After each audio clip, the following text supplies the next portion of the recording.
우리가 웨스트민스터 소요리 문답 총정리 2부로 들어와서 이제 마지막 교회론에서도 이제 은혜의 수단으로서의 기도, 그 중에서 이제 우리가 마지막 남은 이제 기도의 실체죠, 실제. 주기도문에 대해서 정리하고 있습니다. 오늘 원래 이제 101문에서 103문 하나님의 이름과 나라와 뜻까지 하려고 했는데 너무 많아요. 그리고 또 처음 듣는 분들이 계셔서 이거 다 했다가는 소화불량 걸려가지고 집에 못 가.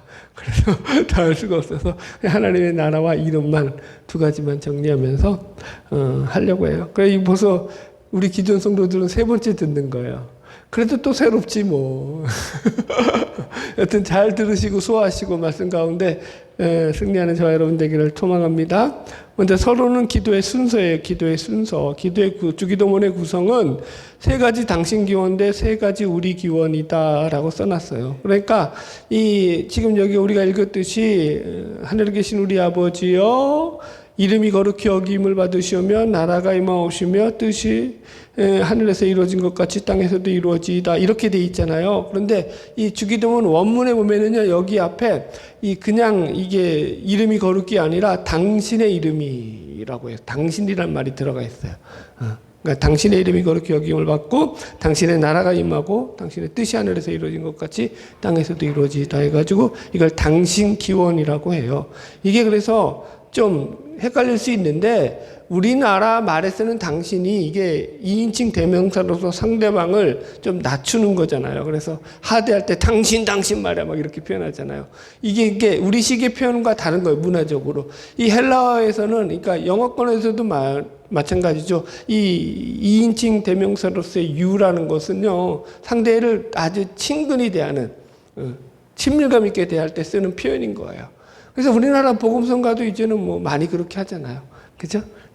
아버지, 당신의 마음이 있는 곳에, 그죠? 당신이라는 말들이 이제 많이 도입됐다고요. 그런 것들을 이제 여러분들이 기억하시면 되고요. 그래서, 이게 이제 그 시대, 그 문화에서 이렇게 쓰여지는 언어라는 것을 기억하시고, 그래서 당신 기원이라고 하고요. 나머지는 이제 우리 기원, 우리에게 일용할 양식을 주시고, 이렇게 하면서 시작되는 거죠.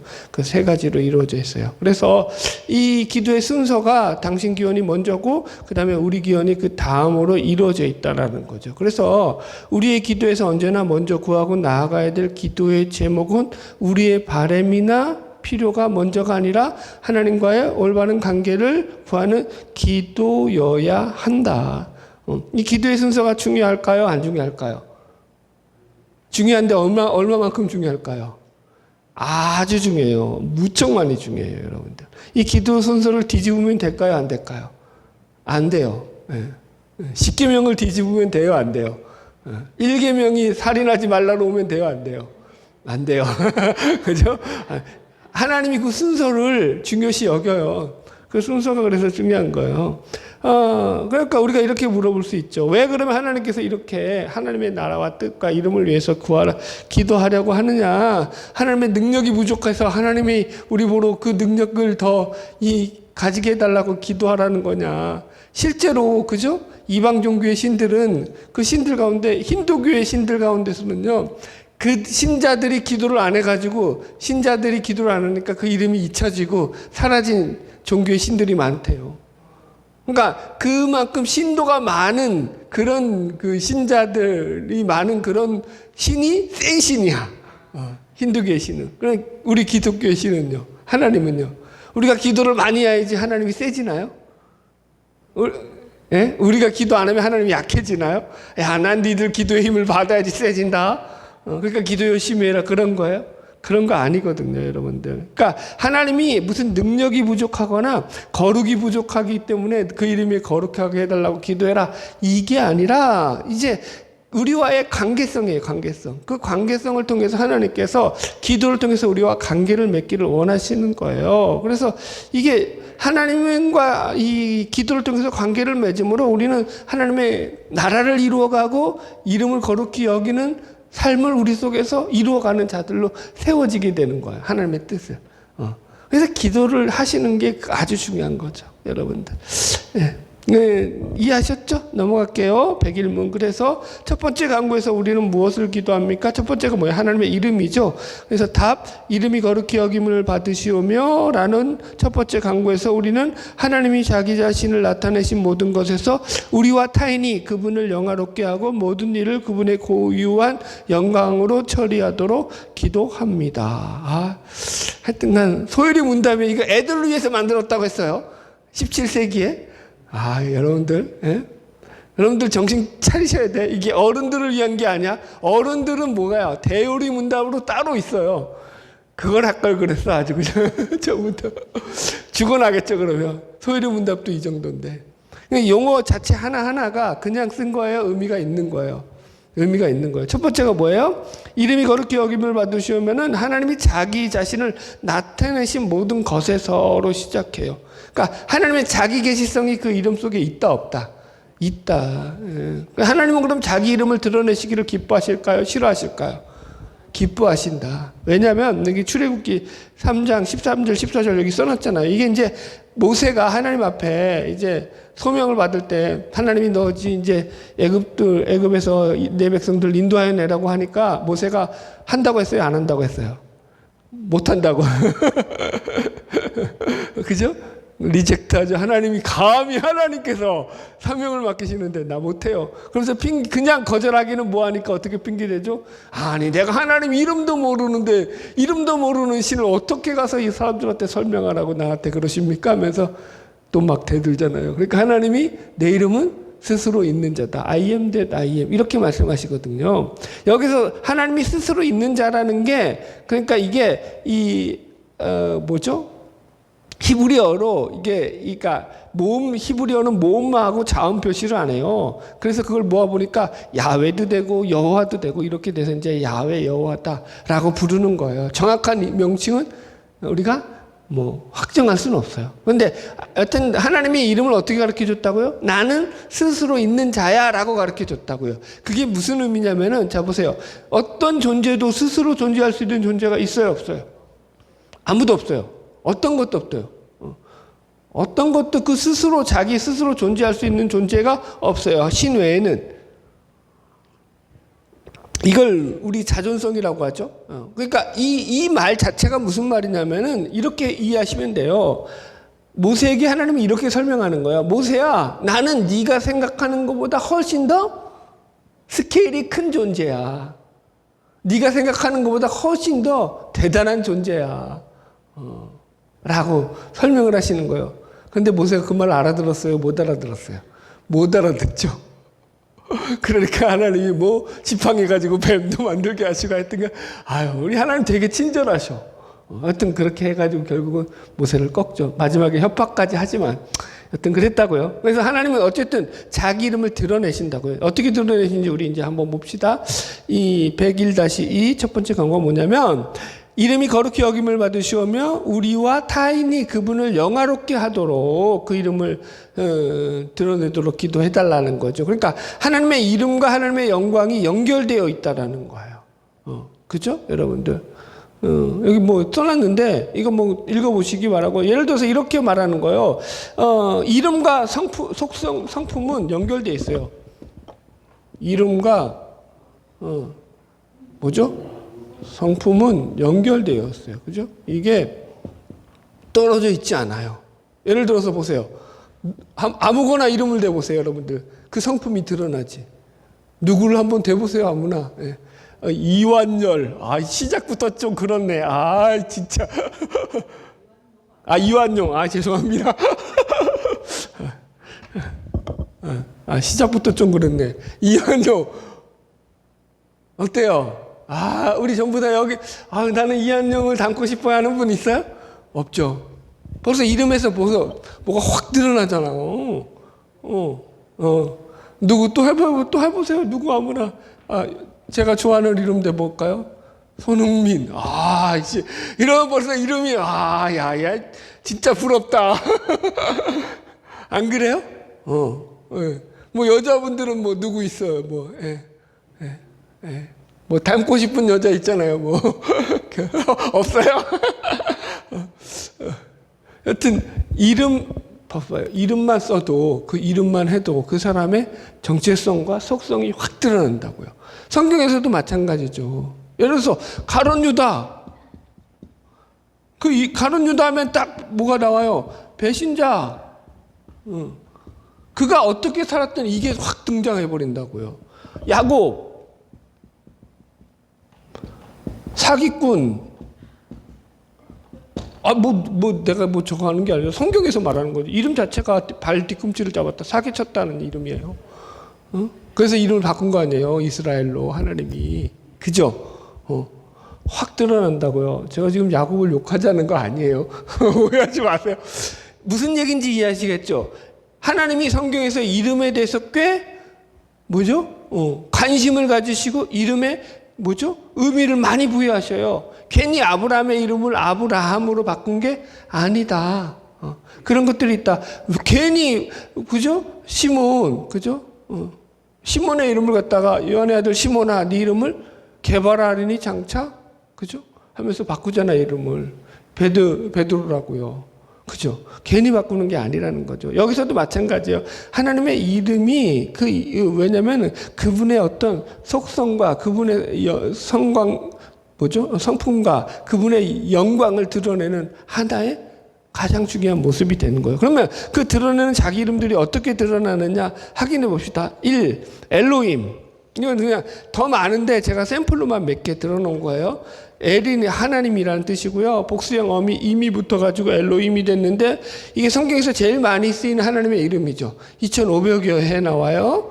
그 다음에 엘리온이라는 말이 있는데 지극히 높으신 하나님이라는 말이에요. 이 말이 창세기 14장에 보면은 아브라함이 롯을 붙잡아갔던 그돌라오멜 연합군을 격파하고 돌아올 때에 하나님의 제사장이었던 멜기세덱이 아브라함에게 나와서 하나님을 축복하면서 아브라함을 축복하면서 불렀던 하나님의 호칭이 바로 이 지극히 높으신 하나님을 찬양하라 이 말이거든요. 엘리온.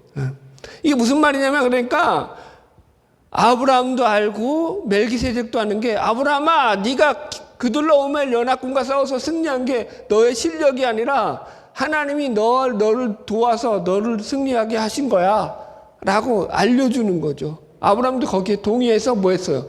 11조를 바치고 이렇게 나오거든요. 자, 그 다음에 엘샤다이 전능하신 하나님이라는 말이죠. 엘롬이란 말하고 어떻게 구별되느냐 하면은 이 말이 쓰일 때는 하나님이 그 백성들을 축복하실 때 엘샤다이라는 말을 써요. 전능성을 가지고 뭐 하신다고요? 하나님이? 전능하신 하나님이 그 전능성을 가지고 뭐 한다고요? 그의 백성을 축복할 때. 그죠? 창세기 17장 1절 아브라함이 99세 때에 여호와께서 아브라함에게 나타나셔서 그에게 이르시되 나는 전능하신 하나님이라 내 앞에서 완전하라. 이게 무슨 내용이냐면은요, 아브라함과 하나님이 아브라함에게서 할례 언약을 맺게 하시면서 아브라함에게 너가 100세의 자식을 낳을 거야 라고 할 때 이 약속을 주시면서 하시는 말씀이거든요. 그러니까 100세의 자식을 낳게 하시는 하나님, 무슨 하나님? 엘샤다이 하나님. 하나님이 그러니까 인간이 낳는 게 아니라 하나님이 낳게 하신다. 그때 엘샤다이 이름을 사용하신다고요. 재밌죠, 여러분들? 39장도 마찬가지예요. 창세기 35장 9절도 야곱이 밧담 아람에서 돌아오며 하나님이 다시 야곱에게 나타나사 그에게 복을 주시고 그에게 이르시되 나는 전능한 하나님이라 생육하고 번성하라. 국민과 많은 국민이 내게서 나오고 왕들이 내 혀리에서 나오리라. 이 말씀 되게 재밌어요. 여러분 이 말씀이 어디서 나오느냐면은 지금 이제 무슨 사건이에요? 그 디나 사건, 겁탈 사건으로 인해 가지고 이제 이 하물 족속을 겁탈함 다 죽이고 난 뒤에 그 가나안 근동에서 야곱이 완전히 코너로 몰려가지고 다른 족속들한테서 멸문 당해도 이상하지 않을 만큼, 주위 사람들로부터 이제 주위 부족들로부터 다 경계와 의심의 눈초리로 이 야곱을 째려보고 있을 때 하나님이 나타나서 이렇게 하는 거예요. 베델로 올라가라고 하면서 내가 전능한 하나님이야. 말 한마디 잘못해도 그 집안 자체가 다 쌍글이 없어질 그런 판국에 지금 길 한번 잘못 가도 그죠? 어디서 사고를 당해서 자식들이 죽어도 전혀 이상하지 않는 그런 지금 지경인데 하나님께서 이렇게 말씀하신다고요. 전능한 하나님이야 내가 너희를 갖다가 생육하고 번성하게 할 거야 라고 약속을 하시더라는 거야. 그때 이 엘샤다이를 쓴다고요. 기가 막히죠 여러분들.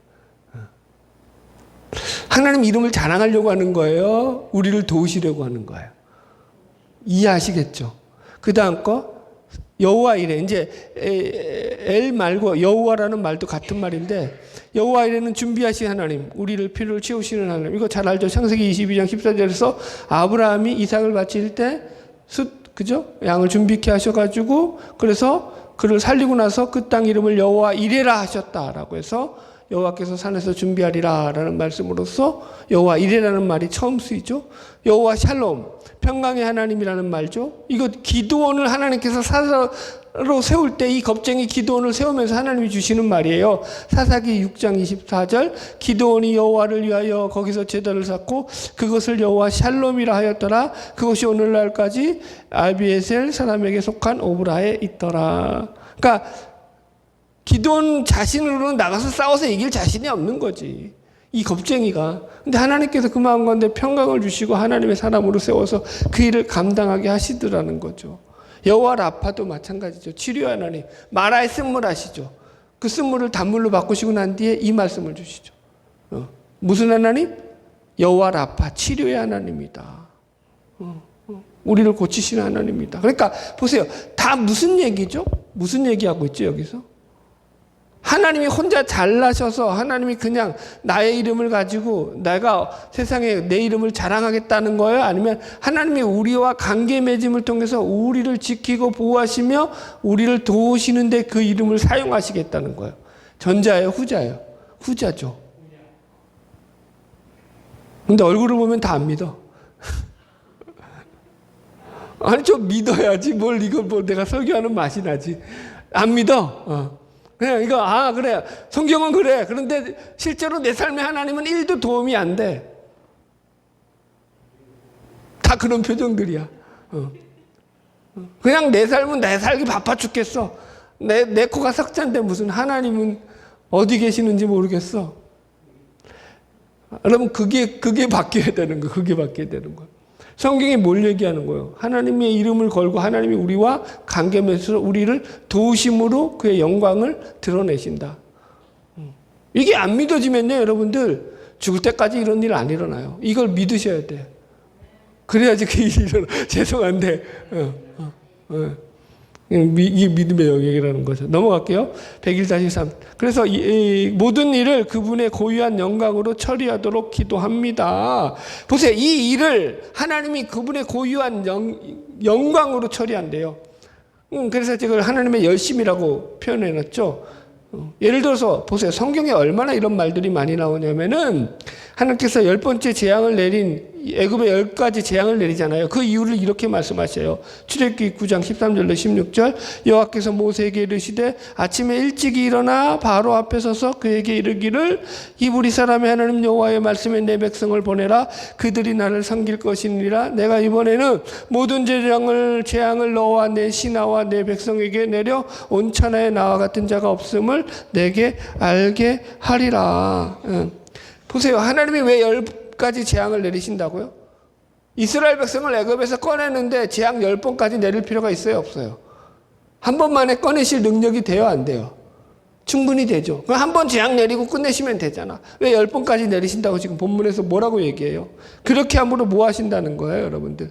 자기의 이름을 세상에 알리신다라고 표현하신다고요, 여러분들. 그러니까 우리도 그거잖아요, 여러분들. 한 번 말하면 잘 못 알아먹죠. 그럼 몇 번씩 그렇게 해가지고 확실하게 인식을 시키는 거죠. 나중에 보면 그래서 출애굽할 때 이스라엘 백성만 나온 게 아니라 각종, 여기 읽어드릴게요. 출애굽기 12장 38절 여기 안 적어놨는데 수많은 잡족과 양과 소와 심이 많은 가축이 그들과 함께 하였다. 수많은 잡족이 나왔대요. 잡족. 표현을 좀 거칠게 했는데 이스라엘만 나왔다는 거예요. 수많은 백성들이 함께 나왔다는 거예요. 수많은 백성들이 함께 나왔다라고 성경은 증언하는 거죠. 왜요? 하나님의 능력을 보고 그 믿는 자들이 그 안에서도 생겨나더라. 이 얘기하는 거죠. 자, 보세요. 하나님이 이스라엘 택한 것도 마찬가지죠. 왜 이스라엘을 택했다고 나오죠? 그들이 뛰어난 민족이라서? 아니요. 가장 못난 민족이라. 그들이 가장 약한 민족이라고 나와요. 그죠? 수요도 그 다른 민족에 비해서 너희들이 가장 적었다. 그런데 그래서 하나님이 택하신 거예요. 왜? 그것을 통해 가지고 하나님께서 하나님의 일하심을 보여내는 거죠. 아무것도 안 하는 이 민족을 들어 쓰시는 하나님의 역사하심, 일하심. 여러분 못나셨습니까? 여러분이 부족하십니까? 그래서 하나님이 일하시는 거예요. 하나님 일하심을 기대하시라고요. 아, 이게 죄송한데 막 이러니까. 근데 하나님이, 그죠? 낮은 자를 쓰시는 거고, 천한 자를 들어 쓰신다고 하는 거예요, 성경은. 하나님의 일하심의 법칙이라는 거죠. 재밌죠? 넘어갈게요. 그래서 이스라엘을 인도하신 하나님의 궁극적인 목적이 뭐냐면, 시편 23편 3편에 하나님이 자기 이름을 위하여 우리를 의의 길로 인도하신다. 그죠? 우리 이름 때문이라는 거예요? 하나님의 이름 때문이라는 거예요? 하나님의 이름. 그 이름을 갖다가 하나님이 드러내시기를 원하신다라는 거예요. 하나님의 이름을 드러내는 목적이 뭐라고요? 하나님 혼자 잘난 걸 자랑하시기 위해서? 아니요. 우리와 관계 맺음으로 우리를 통해서 일하심을 보여주시는 거죠. 그래서 우리가 그걸 기다라고 기대하는 것을 신앙이라고 표현해요. 그래서 내 삶에서 하나님의 이름이 거룩히 되기를 늘 기도하는 저와 여러분 되기를 주의 이름으로 축복합니다. 자, 102문 이제 들어갈게요. 그래서 두 번째 강구에서 우리는 무엇을 위해 기도합니까? 나라가 임하시오며라는 두 번째 강구에서 우리는 사탄의 왕국이 파괴되고 은혜의 왕국이 진전되며 우리 자신과 타인이 그곳에 이르고 그 안에서 보존되도록 그리고 영광의 왕국이 앞당겨지도록 기도합니다. 예. 두 번째 강구는 뭐라고요? 이제 하나님의 나라예요. 하나님의 나라. 이거 좀 이제 잘 좀 들으시고 이제 좀 외우시고 외우셔가지고 머릿속에서 좀 머릿속이 아니죠. 마음속에서 좀 새기시고 하나님 나라를 좀 이해하시고 살아가는 저와 여러분 되기를 소망합니다. 먼저 개념부터 정해드릴게요. 이거 해야지 뭐 그냥 하나님 나라 해버리면 또 다 잊어먹으니까. 첫 번째 하나님 나라의 개념 3페이지예요. 하나님 나라는 무슨 개념이다? 통치의 개념이다. 여기 나라가 바실레아인데 헬라어로 이게 영어로 하면 킹덤이에요. 킹덤. 왕국이에요. 왕. 그러니까 왕이 다스리는 나라. 통치의 개념이에요. 오늘날 국가의 개념하고 틀려요. 그러니까 나라는 세 개가 있잖아요. 그죠? 국민, 주권, 영토. 그래서 구약의 개념에서의 나라의 개념은 이스라엘 백성들이 가장 중요하게 경겼던 나라의 개념은 뭐였죠? 영토, 땅의 개념이었다고요. 그래서 그 땅에 집착하잖아요. 지금도 이스라엘 그 땅, 그 돈 갖고 다른 데 가가지고 좀 땅 사가지고 더 넓은 데서 그냥 전쟁 없이 살면 얼마나 좋아. 왜 그 땅에 그냥 목을 메고 있고 그냥 맨날 전쟁 일으키고. 그만할게요. 아니, 그만해야지. 자꾸 하면 안 되지. 왜 그렇게 집착한다고요? 그 땅에 집착하는 거예요. 땅. 그러니까 하나님이 그 땅을 줬다고 하니까 그 가나안 땅, 약속의 땅 여기에 집착해가지고 목매고 있는 거예요. 그런데 성경을 정확하게 보세요. 그 땅에서 죄를 지으면 그 땅이 복받는 땅이 된다고 했어요. 저주받는 땅이 된다. 저주받는 땅이라고. 땅 개념이 아니라고요. 말씀에 순종하느냐 그렇지 않느냐 개념이라고요. 그게 통치의 개념이죠. 통치. 우리 마음대로 이해해서 그런 거죠. 그래서 자, 두 번째 하나님 나라는 그 통치의 개념이 그 두 번째 뭐라고요? 내면적이다. 내면적. 누가복음 17장 20절로 21절 바리새인들이 하나님의 나라가 어느 때에 임하니까 묻거늘 예수께서 대답하여 이르시되 하나님 나라는 볼 수 있게 임하는 것이 아니요 또 여기 있다 저기 있다고도 못하려니 하나님 나라는 너희 안에 있느리라. 예, 그죠? 하나님 나라는 볼 수 있게 임한다 안 임한다? 안 임한다. 그러니까 우리가 물리적인 나라가 아니다. 하나님 나라는 그거 아니라는 거예요. 이스라엘 백성들이 생각하는 나라는 정치적, 군사적, 그죠? 그리고 힘으로 가지는 나라. 그게 메시아 왕국이라고 생각했다고요. 하나님 나라는 그런 나라가 아니라는 거예요. 그래서 여기 있다 저기 있다 못해요. 왜? 장소적 개념도 아니고 물리적 개념도 아니기 때문인 거예요. 하나님 나라는 어디에 임한다고요? 우리 마음 안에, 우리 안에, 그죠? 너희 안에 있다. 내면적인 거다. 심령적인 거다. 우리 마음에 임하는 거다. 로마서 14장 17절 하나님 나라는 먹고 마시는 것이 아니요 오직 성령 안에 있는 의와 평강과 희락이라. 의와 평강, 희락은 다 어디에 있는 거예요? 의와 평강과 희락이 어디 있냐고요? 여기에. 이게 믿어지셔야 돼, 이게. 여러분들. 저는 여러분들 이렇게 생각해요. 제가 맡은 역할은요, 그냥 하나님의 말씀이 이렇다라는 걸 여러분들에게 알려드리는 거예요. 선택은 여러분들 자유죠. 그죠? 선택은 여러분들 자유예요. 이걸 받아들이든 안 받아들이든 그건 여러분들 자유인데, 제가 할 수 있는 건 이거예요. 여러분들이 잘못 알고 있었고, 모르고 있었고, 배우지 않았던 이런 부분들도 있다. 이걸 모르고 사는 것은 정말 위험한 일이다. 라는 걸 알려드리는 거예요. 잘못된 나라를 지금도 구하는 나라들, 신사도주의자들, 지금도 이 땅에 하나님 나라를 이루려고 한다니까요. 하나님 나라는 이 땅에 있어요, 없어요? 우리 마음 가운데 있는데, 자꾸 빠지려고 하니까 그만 빠져야지. 하나님 나라는 영역적이다. 이게 이제 도메인이라는 영역이라는 말이 왜 쓰이냐면은 영토라는 말과 대조되는 개념으로서 쓰는 거예요. 통치권의 강조를 두는 거예요. 그러니까 각자의 삶의 자리, 그것이 뭐 물질이 됐든 시간이 됐든 공간이 됐든 관계성이 됐든 그 어느 곳이었던 간에 하나님을 왕으로서 인정함으로 하나님이 다스리는 그 영역, 범위가 확장되어져야 된다는 의미에서 영역이라는 말을 써요. 그래서 성경에는 이런 표현들이 되게 많이 나와요. 누룩이 점점 어떻게 된다고요? 부풀어 오른다. 나무가 자라나서 큰 나무가 된다. 이런 표현들을 쓰잖아요. 그런 얘기들인 거죠.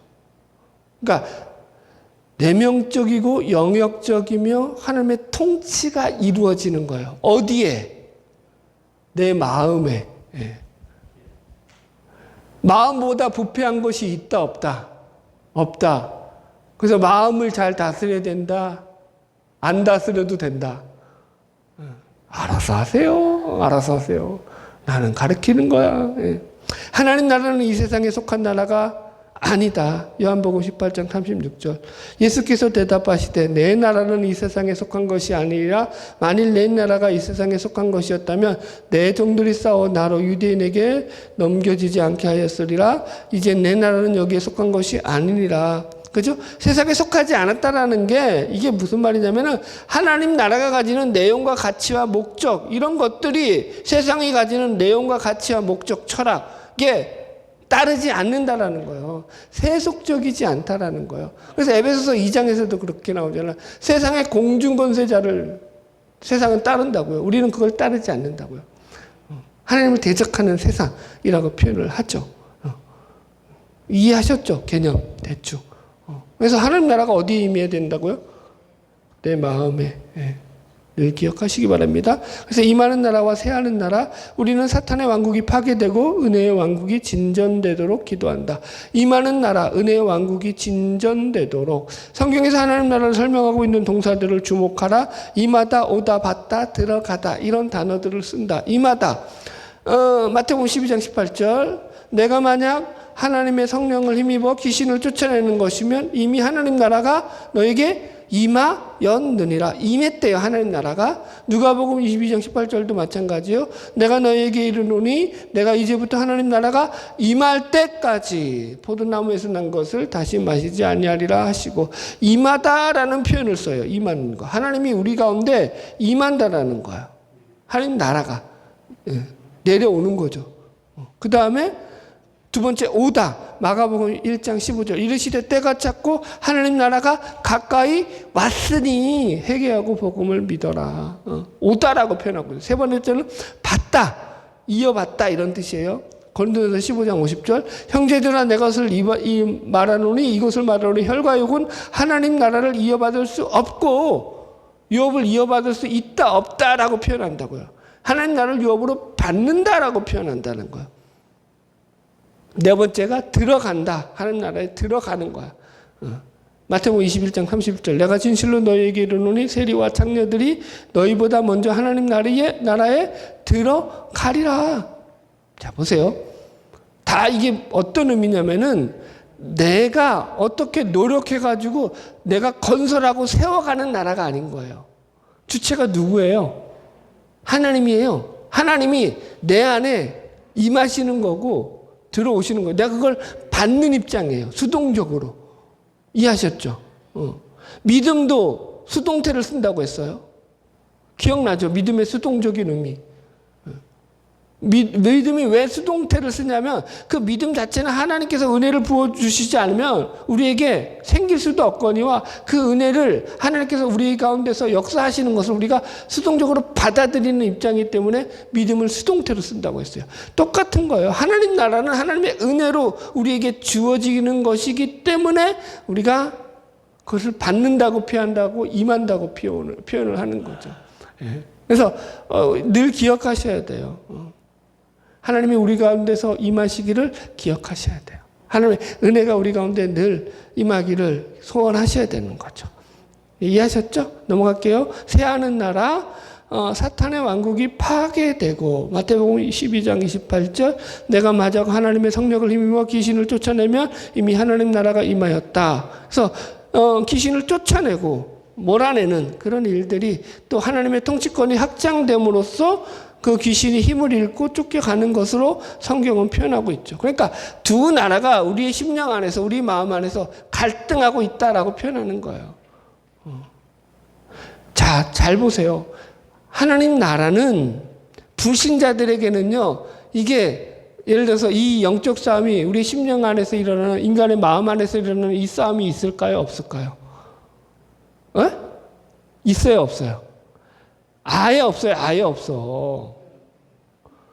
예수를 믿지 않잖아요. 하나님을 믿지 않잖아요. 그러면 이 싸움이 없다니까요. 잘 들으세요. 교회에 나와서 예배를 드리고 말씀을 듣는다고 신자가 아니라니까요. 하나님 나라가 임해야 돼. 하나님 나라가 임하지 않으면 그 마음 가운데 내 마음이 하나님을 영접하지 않고 하나님과 관계 맺는 삶을 살지 않잖아요. 그죠? 하나님과 관계성이 없어. 그러면 예배를 드려도 이 갈등이 생길까요? 안 생길까요? 안 생겨요. 이 고민이 안 생긴다니까요. 하나님 나라를 내가 받아들이고 내가 하나님 나라 가운데서 하나님의 통치를 받아들이고 그래서 그 말씀에 순종하며 살아가야 되는 이 고민이 안 생긴다니까요. 이 치열함이 안 생긴다니까요. 피 흘리기까지 싸우지 않는다니까요. 인생이 진짜 그러잖아요. 어느 목사님이 살얼음을 걷는 것 같다고. 살얼음을 걷는 것 같다고. 그럼 그게 진짜 신앙이라니까. 그게 마귀가 우리를 가만히 내버려 두진 않아요. 마귀가 어떤 놈인데 여러분 예수를 믿는데 그걸 가만히 내비두겠어요. 가만히 내비두는 건 마귀가 왜 내비둘까요? 지편이라서 안 건드려도 되니까. 여러분 이게 진짜라니까. 하나님 나라가요. 지금 그러니까 내 안에서 이 사탄의 왕국이 파괴되고 새하여 가는 그게 있어야 돼요. 치열한 싸움 속에서. 그리고 하나님 나라가 건설되어 가야죠. 세워져 가야죠. 내가 세워가는 건 아니지만 하나님이 세워가시지만 내가 믿음 가운데 반응함으로 그런 일들이 우리 가운데서 영적 싸움이 이루어져야 되는 거예요. 영적 싸움을 하고 계시나요? 그 치열하게 싸우시는 저 여러분 되기를 소망합니다. 예. 102-3 신자의 안목과 시야. 우리 자신과 타인이 그곳에 이르도록 기도합니다. 불신자는 자기 왕국을 건설하지만 신자는 하나님 나라를 위해서 산다. 신자는 자기 왕국을 세우려고 살지 않는다. 우리의 시야가 하나님의 나라와 하나님의 이름이 우리 가운데서 먼저 임하고 높여지는 것을 확인하셔야 된다니까. 하나님이 절대 이 순서를 바꾸실까요? 안 바꿀까요?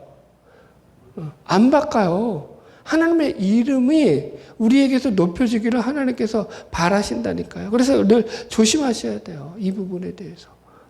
그 안에서 보존되도록 기도합니다. 하나님 나라에 이상이 있는데 이 나라는 오직 하나님께서 이루시는 은혜의 왕국이다. 하나님 나라에 들어오는 것도 전적인 하나님의 은혜이고 하나님 나라에 보존되는 것도 하나님의 은혜다. 그러니까 하나님께서 그 은혜로 그 나라를 이루어 가시면 우리가 늘 기대하면서 우리 속에서 여러분들 더 큰 것들을 기대하며 나아가야 된다라는 거죠. 그래서 영광의 왕국이 앞당겨지도록 기도합시다. 이렇게 나오죠. 믿음의 눈으로 하나님 나라를 영광을 보는 신자는 그 나라가 속히 임하기를 간절히 기도한다. 아멘. 주 예수여 어서 오시옵소서.